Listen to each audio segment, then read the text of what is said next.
الحمد لله رب العالمين، والصلاة والسلام على سيد الأنبياء والمرسلين وعلى آله وأصحابه أجمعين وعلى كل من تبعهم بإحسان إلى يوم الدين. أعوذ بالله من الشيطان الرجيم. بسم الله الرحمن الرحيم. وجاءوا أباهم عشاء يبكون قالوا يا أبانا إنا ذهبنا نستبق وتركنا يوسف عند متاعنا فأكله الذئب وما أنت بمؤمن لنا ولو كنا صادقين.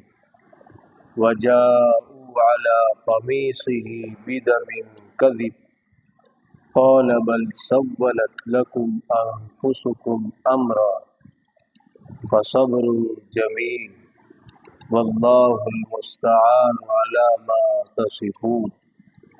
وجاءت سيارة فأرسلوا واردهم فأدلى دلوه قال يا بشرى هذا غلام وأسروه بضاعة والله عليم بما يعملون.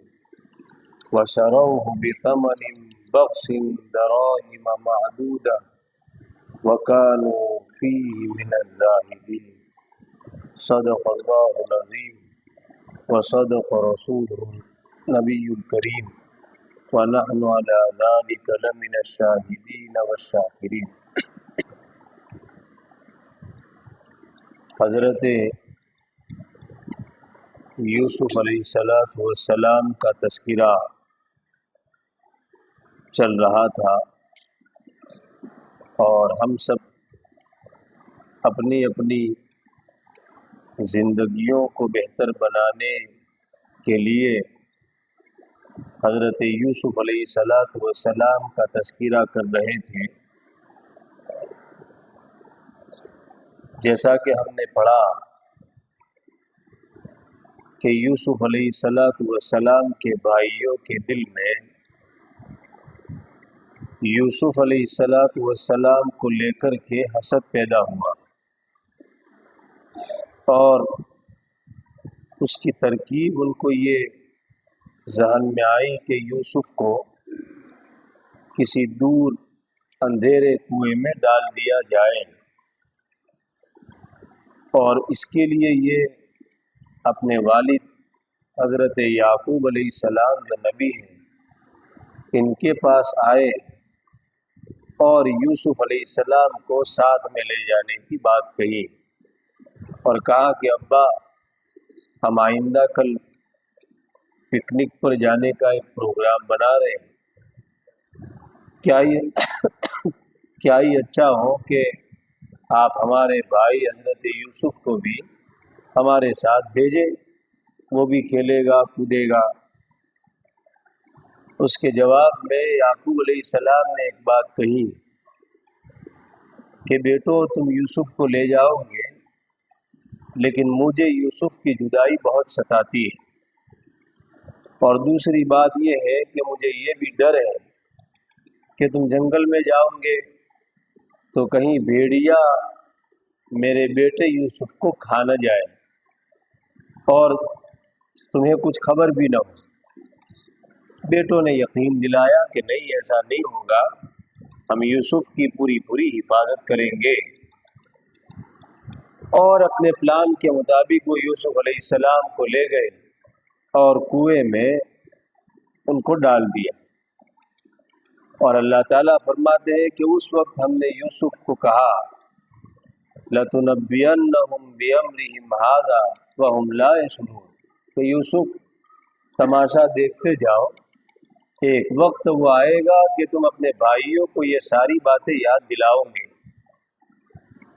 تم ہوں گے اور سامنے تمہارے بھائی ہوں گے، اور تم اپنے انہی بھائیوں کو کہو گے کہ تم نے میرے ساتھ ایسا ایسا کیا تھا، اور تاریخ گواہ ہے اس بات کی کہ ایسا ہوا، اور اللہ تعالیٰ کا یہ وعدہ پورا ہوا جیسا کہ ہم انشاءاللہ پڑھیں گے. یہ ساری تفصیلات ہوئی۔ اب اس کے بعد یوسف کے بھائی، چونکہ ابھی ایک اور مسئلہ باقی ہے، ابا کو جواب دینا ہے، ابا کو کنونس کرنا ہے، ان کو سمجھانا ہے۔ چنانچہ وہ سارے بھائی وجاؤ اباہم عشاء یبکون، شام کے وقت، رات کے وقت بھولی سی اور معصوم سی اور روتی ہوئی شکل و صورت لے کر کے اپنے ابا کے پاس تشریف لائے، اور قالوا، انہوں نے کہا، یا ابانا، اے ہمارے ابا، انا ذهبنا نستبق، ہم تو دوڑ لگا رہے تھے، پکنک پر گئے تھے، کچھ کھیل کھیل رہے تھے اور دوڑ کا کھیل کھیل رہے تھے، تو ہم دوڑ رہے تھے، سبقت کر رہے تھے، دوڑ میں کمپٹیشن کر رہے تھے، اور یوسف چھوٹا تھا، تو وَتَرَكْنَا يُوسُفَ عِندَ مَتَاعِنَا، ہم نے یوسف کو اسی سامان کے پاس جہاں ہمارا سامان پڑا تھا اس کے پاس بٹھایا تھا، اور فَأَكَلَهُ الذِّئْبُ، پتہ نہیں کب بھیڑیا آیا اور ہمارے بھائی یوسف کو کھا گیا۔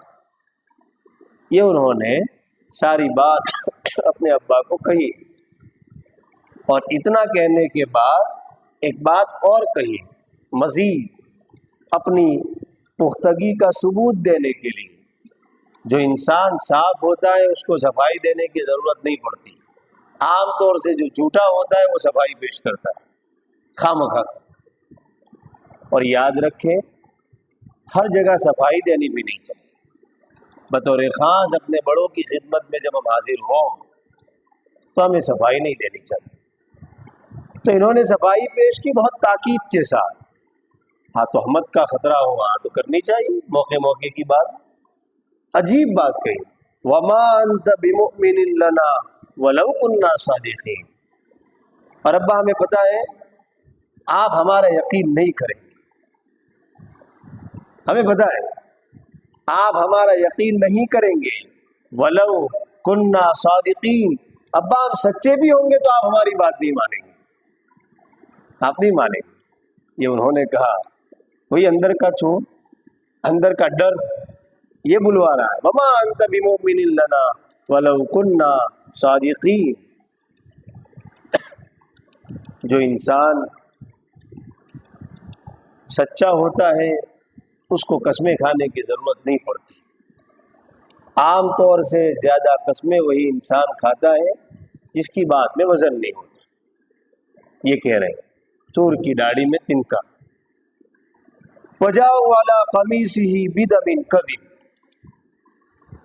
ثبوت اور ایویڈنس تو لے جانا پڑے جس سے پتہ چلے کہ واقعی میں بھیڑیا آیا تھا اور کھا گیا۔ تو انہوں نے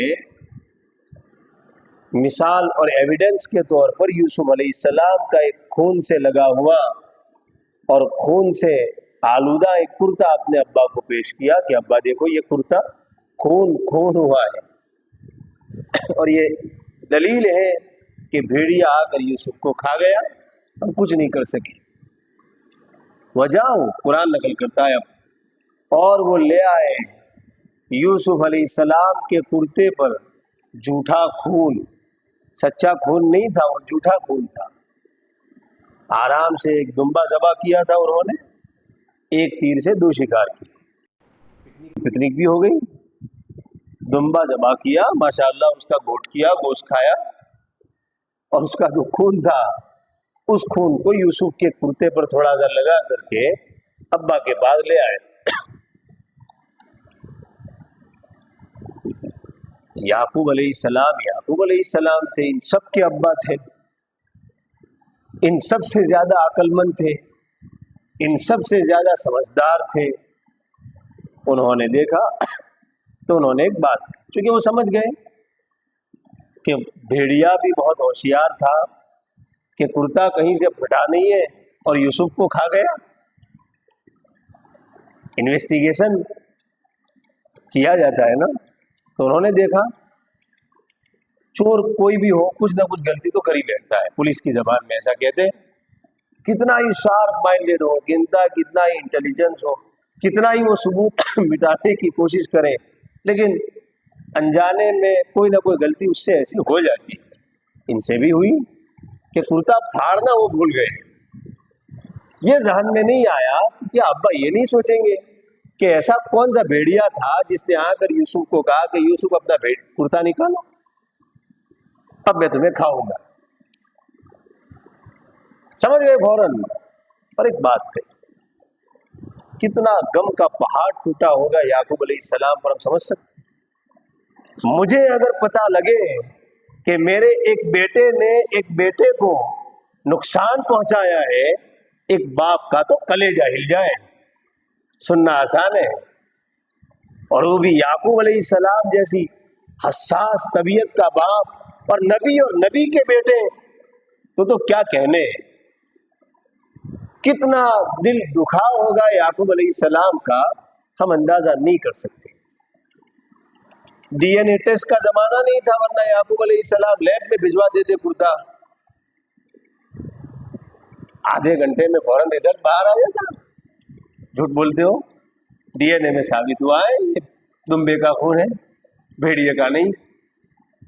لیکن زمانہ نہیں تھا وہ، لیکن سمجھ گئے. کیا کہا؟ سبق ہے ہمارے لیے بہت بڑا. ہم پر بھی حالات آتے ہیں، اس سے چھوٹے آتے ہوں گے. قول یعقوب علیہ السلام نے کہا بل سولت لکم انفسکم امرا. بل کچھ نہیں کہا، صرف بل کہا. اور بل جو ہے آگے کی ساری باتوں کو نکار دیتا ہے. عربی زبان میں بل میں وہ طاقت ہے کہ وہ آگے کی جتنی بات سامنے والے نے کہی ہے ان سب کو وہ ریجیکٹ کر دیتا ہے کہ نہ ایسا نہیں ہے، بل ایسا ہے. تو یعقوب علیہ السلام کچھ نہیں کہا کہ تم جھوٹ بولتے ہو، یہ کرتے ہو، بل میں سیٹسفائیڈ نہیں، بلکہ تم نے ایک بات گھڑ لی ہے، تمہاری پلاننگ ہے، یہ تمہارے نفس نے ایک پلاننگ کی ہے اور اس کے تحت تم یہ ساری باتیں کرتے ہو. بل سولت لکم انفسکم امرا. اور آگے ایک بات کہی فصبر جمیل، میں تو صبر کروں. ایسا صبر جس میں کوئی شکایت نہ ہو اس کو کہتے صبر جمیل. صبر جمیل، میں بہت خوبصورت صبر کروں گا. صبر کی کئی کیٹیگریز ہے، کئی لیول ہے صبر کی. اعلیٰ درجے کا صبر ہے فصبر جمیل. یعقوب علیہ السلام نے کہا میں کسی سے نہیں کہوں گا واللہ المستعان علی ما تصفون، اللہ ہی سے مدد مانگوں گا ان باتوں پر جو تم کہتے ہو. ہمیں سبق ملتا ہے ہمارے ساتھ زندگی میں ہزاروں واقعات یہ یا اس سے کم یا اس سے زیادہ پیش آتے ہیں، آتے رہتے ہیں. کسی بھائی نے کسی بھائی کو کاروبار سے نکال دیا ہے، کسی باپ کا انتقال ہو گیا، چچا نے بھتیجوں کو بے دخل کر دیا ہے. کوئی بہن دکھی ہے کہ اس کو وراثت میں اس کے بھائی نے حصہ نہیں دیا ہے. کوئی بھائی دکھی ہے کہ اس کے بھائی نے اس کے خلاف کوئی ایف آئی آر درج کرائی ہے. کوئی باپ اولاد سے دکھی ہے، کوئی اولاد اپنے آپس میں دکھی ہے کہ بھائی نے زمین لے لی ہے، ہڑپ کر لی ہے، جھوٹے دستاویز بنائے. یہ سارا ہم میں سے ہر ایک کے ساتھ تقریباً پیش آتا رہتا ہے. دو راستے ہیں. ایک راستہ یہ ہے کہ کورٹ کچہری جایا جائے. ایک راستہ یہ ہے اپنی طاقت کو استعمال کر کے اپنے حق کو وصول کرنے کی کوشش کی جائے، مخلوق کو جمع کیا جائے، اپنا پاور استعمال کیا جائے، پولیس تک بات پہنچائی جائے، کورٹ تک بات پہنچائی جائے اور بائی ہک اینڈ کروک اپنا حق لیا جائے. ایک راستہ ہے. اللہ بچائے آج کے اکثر مسلمان اسی کو اپناتے ہیں اور لیبل لگاتا ہے میرا حق ہے. کیسے جانے گا یہ لیبل؟ بہت خوبصورت، بہت خوبصورت. میں سبق سکھا کر رہوں گا اس کو.